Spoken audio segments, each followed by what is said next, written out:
Hello guys, मैं करिश्मा again new video के साथ में। आज का हमारा नया टॉपिक है that is shape of the cell के बारे में। हम अभी तक कवर कर चुके हैं एक इंट्रोडक्शन वीडियो के बारे में, देन हमने कवर किया है नंबर ऑफ सेल्स के बारे में। Now we will cover the shape of the cells के बारे में। शेप ऑफ द सेल्स में बेसिकली हम देखने वाले हैं कि जो हमारे सेल्स होते हैं वो कितने टाइप के अलग अलग सेल्स होते हैं, कितने टाइप के शेप्स उनके होते हैं, अलग अलग टाइप से वो कितने टाइप से वो अपने जो शेप्स हैं उनको चेंज करते हैं। अलग अलग ऑर्गेनिज्म के अंदर अलग अलग टाइप के शेप के सेल्स प्रेजेंट होते हैं। ठीक है, so let's discuss few figures. First is spherical blood cells. ठीक है, ये क्या है? ब्लड सेल है जो कि ह्यूमन बॉडी में होता है और इसका शेप कैसा है? स्फेरिकल। कैसा है? Spherical in shape. तो स्फेरिकल इन शेप में क्या है? ये ब्लड सेल्स है। उसके बाद बात करते हैं muscle spindle shape muscle cells. तो ये क्या है? स्पिंडल शेप के मसल सेल्स हैं जो कि कहाँ प्रेजेंट होंगे? मसल्स के अंदर। ठीक है, तो ये जो मसल्स होते हैं ये कहाँ प्रेजेंट होंगे? ऑब्वियस सी बात है, ह्यूमन बॉडी के अंदर। उसके बाद में बात करते हैं ये क्या है हमारा? Long branched nerve cells. ये आपको दिख रहा है लॉन्ग और ब्रांचिंग इसमें शो हो रही है आपको। तो this is the long branched nerve cells. ठीक है, तो ये जो लॉन्ग ब्रांच नर्व सेल होता है बेसिकली ये किसका है? नर्वस सिस्टम का सेल होता है जो कि प्रेजेंट होता है किन में? ह्यूमन बींग्स के अंदर और अदर ऑर्गेनिजम्स के अंदर। ठीक है, लेकिन प्रेजेंट किस में होगा? मल्टी सेल्यूलर ऑर्गेनिजम्स में। मल्टी सेल्यूलर ऑर्गेनिज्म के अंदर जैसे कि हमारे एनिमल्स हुए, हमारे ह्यूमंस हुए, तो ह्यूमंस के अंदर भी ये नर्वस सिस्टम के अंदर ये सेल प्रेजेंट होता है। ठीक है, तो यहाँ पे मैंने आपको कुछ एग्जांपल्स के थ्रू पे समझाया है कि किस तरीके से जो सेल्स होते हैं वो शेप में चेंज होते हैं और अलग अलग टाइप के ऑर्गेनिजम्स में अलग अलग शेप के सेल्स मौजूद होते हैं। इसके बाद में बात करते हैं हम अमीबा के बारे में। ये क्या है? One type of unicellular organism है, लेकिन ये कैसा होता है? इरेग्युलर होता है, इन्फेंट होता है।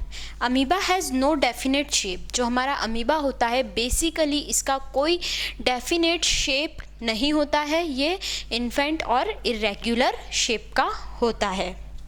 It keeps on changing its shape. ये कंटिन्यूसली अपना जो शेप है उसे चेंज करते रहता है। ये किसी एक, मान लो अगर स्फेरिकल है तो वो इरेग्युलर वे में भी हो जाएगा। अगर मान लो ये मेरे अमीबा का शेप है तो थोड़ी देर बाद ये अपने शेप को ऐसा भी कर लेगा, या इसके थोड़ी देर बाद ये अपने शेप को ऐसा भी कर लेगा। तो ये कभी भी अपना जो सेल का शेप है उसको एक कंटिन्यू या फिर एक फिक्स शेप में नहीं रखता है। इसका जो शेप है वो कंटिन्यूसली चेंज होता रहता है। प्रोजेक्शंस जो होते हैं वो इसके आउटर सरफेस से कुछ ये प्रोट्रूडिंग लेंथ के प्रोजेक्शंस निकलते हैं।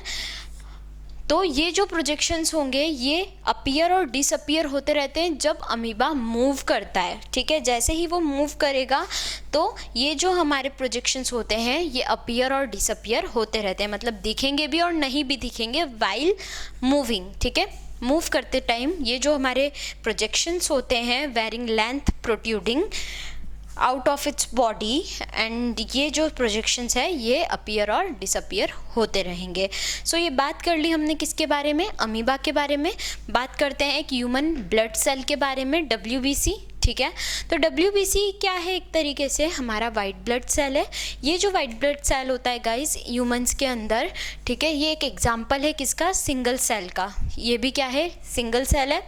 Which can change its shape, जो कि इसके शेप को, खुद के शेप को चेंज कर सकता है। But while WBC is a cell. WBC क्या है? एक सेल है। और अमीबा क्या है? एक फुल्ली फ्लेज्ड ऑर्गेनिज्म। मतलब डिफरेंस ये है कि जो हम अमीबा के बारे में बात कर रहे थे कि ये अपने शेप को चेंज कर लेता है, वैसे ही WBC भी अपने शेप को चेंज कर लेता है, लेकिन WBC जो है वो एक ऑर्गेनिज्म के अंदर का सेल है।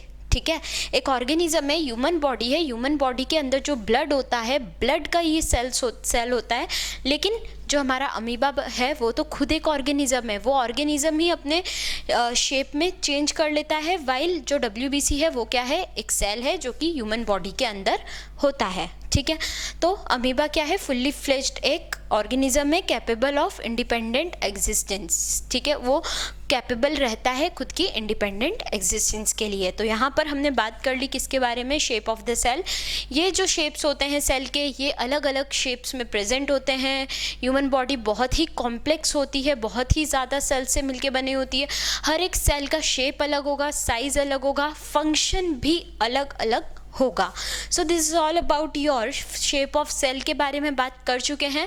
नेक्स्ट, इस वीडियो से रिलेटेड आपको कोई भी डाउट है प्लीज़ कमेंट कीजिए। हमने ऑनलाइन होम ट्यूशन भी स्टार्ट किया है, मोर इन्फॉर्मेशन के लिए डिस्क्रिप्शन में चेक कीजिए। Thank you so much.